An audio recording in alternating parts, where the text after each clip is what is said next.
కీళ్లలో నొప్పి, నరాల వాపు వంటి లక్షణాలతో బాధపడుతున్నారా? వెరికోస్ వెయిన్స్ లో అత్యాధునిక చికిత్స ఏవిస్ వాస్కులర్ సెంటర్.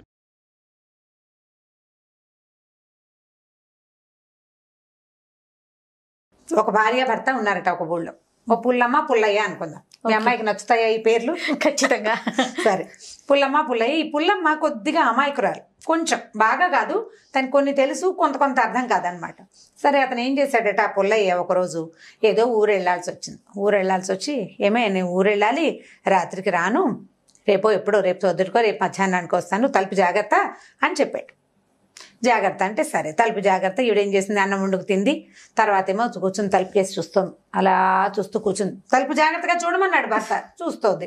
ఇంతలో ఏమైందంటే పక్కింటి ఒక వెంకయ్య గారు ఒక ఆయన వచ్చి, ఏమోయ్ మీ అమ్మకు ఒంటో బాగుండలేదుట, ఆ ఊరు నుంచి వచ్చిన వాడు ఎవడో చెప్పాడు, ఒక్కసారి మీ ఆయన ఎలాగూ లేడు కదా, వెళ్ళి మీ అమ్మని చూసిరా అన్నాడు. అనేసరికి ఈవిడేమనుకుంది, సరే వెళ్తే బాగానే ఉంటుంది, మరి ఇల్లు ఎలాగా, ఈ తలుపు ఏమో జాగ్రత్తగా చూడమన్నాడు, ఈ తలుపుని వదిలిపెడితే ఎలా కుదురుతుంది? అవును, తలుపుని వదిలిపెట్టి వెళ్ళకూడదు. భర్త ఖచ్చితంగా చెప్పాడు, ఆయన చెప్పిన పని తూచా తప్పకుండా చేయాలి మనం.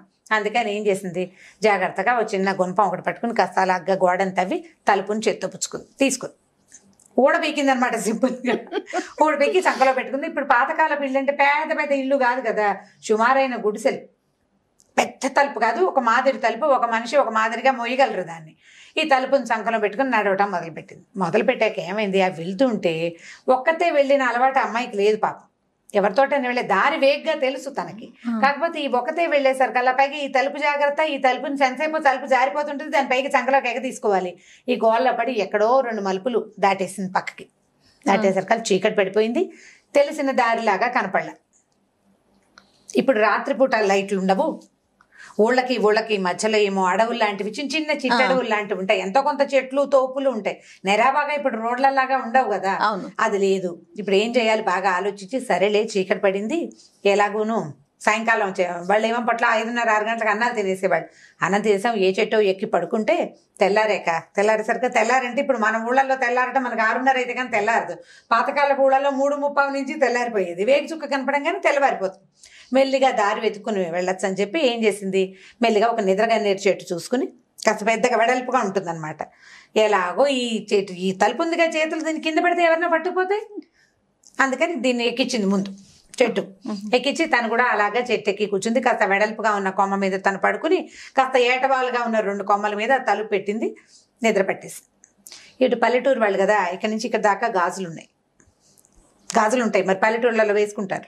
ఇప్పుడు పడుకుని నిద్రపోతుంది. ఈ లోపల ఏమైందట, ఈ పక్క ఊళ్ళ నుంచి దొంగతనం చేసుకొచ్చిన కొంతమంది దొంగలు నిద్రగన్నేరు చెట్ల కింద ఇలాంటి పనులు చేస్తారు. అంటే వాళ్ళు మాట్లాడుకోవడానికి, నిద్రగన్నేరు చెట్టు ఏంటంటే జీబుగా ఉంటుంది, వెలుగు కనపడదు, చుట్టూ అది కొమ్మలు కూడా ఎలా దిగబడి ఉంటాయంటే ఇట్లా పైకి వెళ్తుంది చెట్టు, మళ్ళీ ఇలా కిందకు వచ్చినట్టు ఉంటుంది అనమాట. నిద్రగన్నేరు చెట్టు నీడలో కనుక నుంచుంటే మనుషులు ఉన్నట్టు కనపడదు. ఓకే, ఆ చెట్టుకున్న ప్రత్యేకత అనమాట అది. సరే, వీళ్ళు ఏం చేశారు, ఒక 6-7 దొంగలు ఉన్నారు, వీళ్ళంతా కలిసి ఈ చెట్టు కింద కూర్చొని డబ్బులు పంచుకుంటున్నారు. ఏదో చిన్న వెలుగులో, అంటే ఒక అలవాటైన ఆలోచనతోటి పంచుకుంటున్నారు అనమాట. పెద్ద నోటు, చిన్న నోటు, పెద్ద కాసు, చిన్న కాసు లెక్కలు. ఈ లోపల ఏమైంది, పైన పడుకుంది కదా, వీడికి బాగా చల్లగాలికి మంచి గాఢంగా నిద్ర పట్టేసింది. అలాగే చెయ్యి తీసి ఈ తలుపు మీద వేసేసరికి చేతులు గాజులు గల్లు మన్నాయి. ఏంట్రా ఏదో గల్లుమని శబ్దం వస్తుంది, విన్నారు వీళ్ళు. అక్కడి నుంచి కాళ్ళకి కడియాలు, పాంజేబులు ఉన్నాయి, ఊళ్ళల్లో కనపడుతుంటాయి ఇప్పుడు కూడా. ఒక కడియ ఉంటుంది లావుపాటి బోలుది, కింద పట్టి ఉంటుంది. ఇవి 2 ఒకదానికొకటిగా తగిలినప్పుడు ఒక సౌండ్ వస్తుంది, మామూలు గజ్జల శబ్దం కాదు, అదొక టంగు శబ్దం వస్తుంది అనమాట. డిఫరెంట్ మోత, కడియాల మోతే డిఫరెంట్గా ఉంటుంది.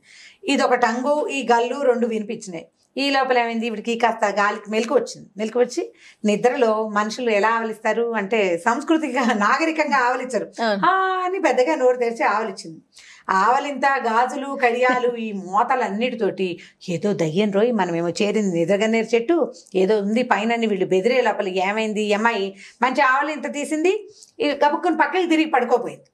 తనేమో వెడల్పాటి కొమ్మ మీద పడుకుంది, ఏటవాళ్ళ కొమ్మ మీదేమో తలుపు చల్లబెట్టి పెట్టింది.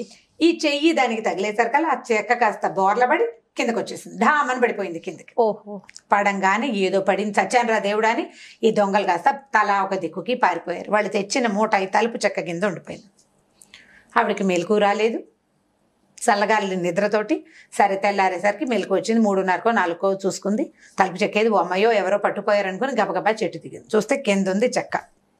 ఈ తలుపు చెక్క ఎత్తేసరికల్లా కింద మూటలు కనపడేసరికల్లా ఏమిటో మూటని ఆ మూట చంకలో పెట్టుకుంది. మెల్లిగా తలుపు పుచ్చుకుని బయలుదేరింది.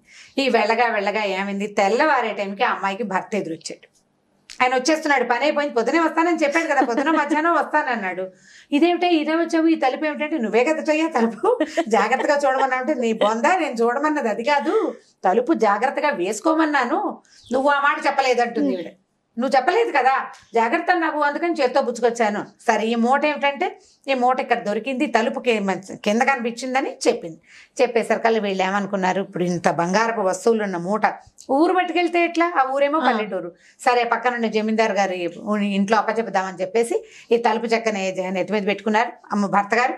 ఈవిడ ఈ మూట మోసుకుంటూ పోయారు ఇద్దరు కలిసి. వెళ్ళేసరికల్లా ఏమైంది, ఆయన తెల్లబోయాడు.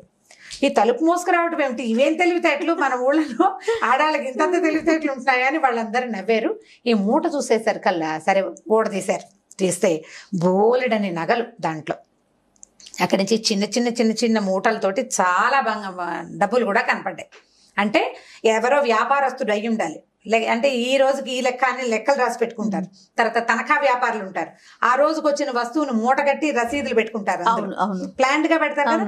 అట్లా ప్లాండ్ గా ఉన్న చాలా మూటలు, అక్కడి నుంచి బోల్డంత బంగారం, పెద్ద మూటలతోటి డబ్బులు కనపడేసరికల్లా ఆ రోజట ముందు రోజు రాత్రి ఆ ఊళ్ళో ఉన్న సుబ్బిశెట్టి గారని ఒక శెట్టి గారింట్లో పెద్ద దొంగతనం అయితే మొత్తం ఊడ్చుకుపోయారు దొంగలు. ఆయన అక్కడ లబోదిబోమని ఏడుస్తున్నాడు. ఈ లోపల నగర పాలకుడు వచ్చాడట, ఆ ఊరి పాలకుడు. ఆ సుబ్బిశెట్టి గారింట్లో దొంగలు పడ్డారు అయ్య గారు అని చెప్పడానికి. ఒరే ఏవో నగలు వచ్చినాయి, ఈ అమ్మాయి ఎవరో పట్టుకొచ్చింది, తెల్లవారుజామున దొరికినాయట, ఇవి అవి ఒకటే నా చూడమంటే ఆ సుబ్బిశెట్టి గారిని పిలిస్తే ఆయన మూట ఉడదీసి మొత్తం బంగారం అంతా సేమ్ వాళ్ళ ఇంట్లో ఏం పట్టుకెళ్లారో అదంతా ఇక్కడ ఉంది. వీళ్ళ దగ్గర లిస్టులు ఉంటాయి, తనఖా వ్యాపారస్తుల దగ్గర విడిగా పుస్తకం రాసి పెట్టుకుంటారు కదా, పుస్తకాన్ని దీన్ని సరిపోల్చి చూసుకుని వాళ్ళ ఇంట్లో పోయిన ప్రతి రూపాయి ఈ మూటలో ఉందని తెలుసుకున్నారు. ఇన్నేళ్ల నుంచో దొంగతనాలు చేస్తున్నారు. ఫస్ట్ టైం వాళ్ళు దొంగతనం చేసిన వస్తువు వీళ్ళకి దొరికింది అనమాట. సరే అక్కడి నుంచి ఆ వస్తువులన్నీ సుబ్బిశెట్టి గారు ఇచ్చారు, ఆయన వాళ్ళకి ఇచ్చేశారు. ఇచ్చేస్తే ఆయన ఏమన్నాడు, బంగారు తల్లి నువ్వు ఎక్కడ మంచిదానివమ్మా, ఇవన్నీ నువ్వు చేత్తో పుచ్చుకుపోయినా మీ ఊళ్ళో మీరందరూ పనిచేసుకున్నా నాకు తెలిసేది కాదని ఆ అమ్మాయికి కడియాలు అందులో అన్ని కొత్త వస్తువులు ఇచ్చారు. ఆ వస్తువు ఉన్న మూటలో నుంచి తలా ఒక వస్తువు ఇచ్చి, బంగారం శుభంగా వెళ్ళిరామా, నీ తలుపు జాగ్రత్త నా అదృష్టానికి వచ్చింది అని చెప్పి పంపించారు. ఈ జమీందార్ గారు ఇంత బుద్ధిమంతురాలు అమ్మాయి, దొరికిన వస్తువులు అది పట్టుకురావడం అక్కడ భర్త కూడా ఒప్పుకున్నాడు కదా, ఇద్దరు కలిసి మూట పుచ్చుకుని పారిపోకుండా వేరే రాజ్యానికి వెళ్ళిపోతే వీళ్ళని అడిగేవాళ్ళే లేదు. అందుకని ఆయన కూడా చాలా మెచ్చుకుని ఏదో కొంత డబ్బిస్తే వీళ్ళు ఊళ్ళో అంతకుముందు వీళ్ళకి ఏం లేదు పాపం, 2 ఎకరాల పొలం కొనుక్కుని హాయిగా సంతోషంగా ఉన్నారు.